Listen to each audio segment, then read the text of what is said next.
फवाद चौधरी साहब हमारे साथ हैं, जिस तरह कि हमने आपके साथ वादा किया था।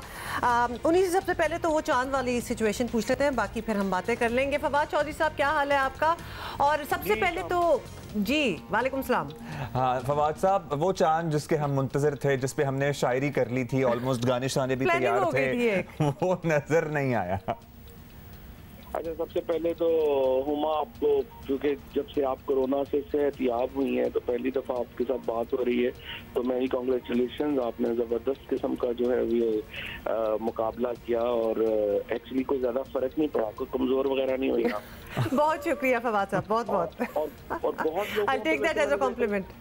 बड़े लोगों पे बड़ा मुख्तलिफ असर हुआ है। कई लोगों को मैंने देखा है वो बहुत उनको सफरिंग हुई है, बाज लोग हैं बड़े, पर अल्लाह के लिए अच्छा हो गया। देखिए, जहाँ तक चांद का मामला है ना, ये बात बड़ी सीधी है। ये तो कौम ने और एक सोसाइटीज फैसला करती हैं कि उन्होंने किस तरह का आगे उनकी फ्यूचरिस्टिक सोच क्या होगी।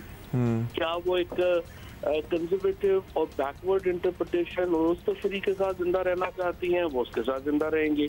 अगर जो कौम फैसला करती है कि नहीं, हमने एक मॉडर्न प्रोग्रेसिव और साइंस, इल्म, टेक्नोलॉजी के ऊपर बुनियाद बना के अपनी सोच रखनी है, वो उस पर फैसला करेगी।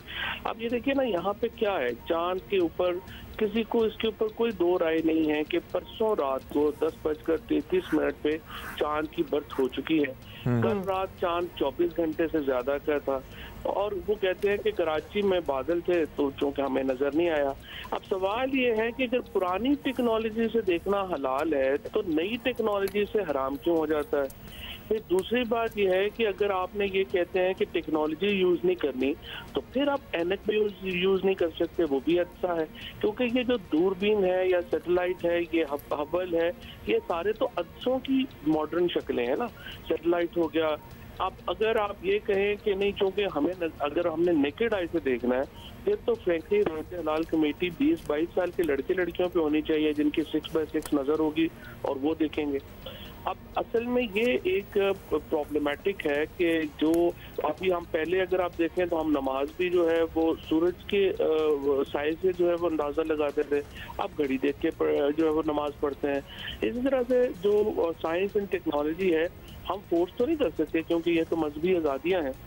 फवाद साहब, एक वो भी ज़माना था हमारे यहाँ, जब भी टेक्नोलॉजिकल चेंज की बात होती है तो उसकी अपोजिशन होती है कि सल्तनत उस्मानिया में इस बात पे बहस हो रही थी कि ये जो बिजली का बल्ब है ये मस्जिदों में लगाना जायज़ है या नाजायज़ है। और अब हम आज के दौर में हम ये भी देख रहे हैं, काफ़ी पुरानी है, ये तो सदियों पुरानी है। अब ये बताएं, इसका कोई प्रॉपर आईनी हल हो सकता है कि बाकायदा ये मसला फ्लोर ऑफ द हाउस पे डिस्कशन में आए और किसी एक अथॉरिटी को ये जिम्मेदारी दे दी जाए कि जनाब कोई और नहीं, बस आप ही लोग देख के अनाउंस करेंगे कि चांद आया है या नहीं आया है, और लॉजिकली वो अथॉरिटी ज़ाहिर है साइंस और टेक्नोलॉजी वाली होनी चाहिए कोई? देखिए, पहली बात तो ये है कि ये किसी को मजबूर तो करना भी नहीं चाहिए कि आप फलाने दिन ही लाजमन ईद करें, because this is part of the religious freedom. So आप अपनी सोच के मुताबिक अपना सिर्फ ये तो गाइडेंस है सरकार के लिए, हुकूमत के लिए गाइडेंस है कि हुकूमत कब अपनी ईद जो है वो मनाएगी और करेगी। और हुकूमत क्या अफोर्ड कर सकती है कि वो बैकवर्ड या कंजर्वेटिव थिंकिंग के ऊपर चले? दुनिया की कोई हुकूमत जो है वो एक बैकवर्ड सोच के ऊपर नहीं कायम हो सकती। सो गवर्नमेंट के लिए हमारी जो ट्रू पेंस है, जो ministry of science and technology की, उनको हमने पूरा निज़ाम वज़ा करके दे दिया है। उन्होंने इसको रिलीजियस अफेयर्स मिनिस्ट्री को भेज दिया, रिलीजियस अफेयर्स मिनिस्ट्री ने इस्लामिक नज़रियाती काउंसिल को दे दिया। अब ये उनका काम है, ये कैबिनेट का बाकी काम है कि वो इसको इन्फोर्स करते हैं या नहीं करते हैं। बाकी तो देखिए, अगर आपने उस तरह जाना है तो फिर उस तरह ही चलता रहेगा। क्योंकि देखिए, अगर आप ये कहेंगे ना कि नेकेड आई से नजर आना चाहिए, फिर तो कभी भी आप सर्टन और एक ईद पे नहीं आ सकते, क्योंकि वो तो हर दफा फिर डिफरेंट होगा। कभी बादल होंगे, कभी बादल नहीं होंगे, कभी किसी को नजर आ सकेगा, कभी नहीं नजर आ सकेगा, तो फिर तो वैसे ही चलता रहेगा।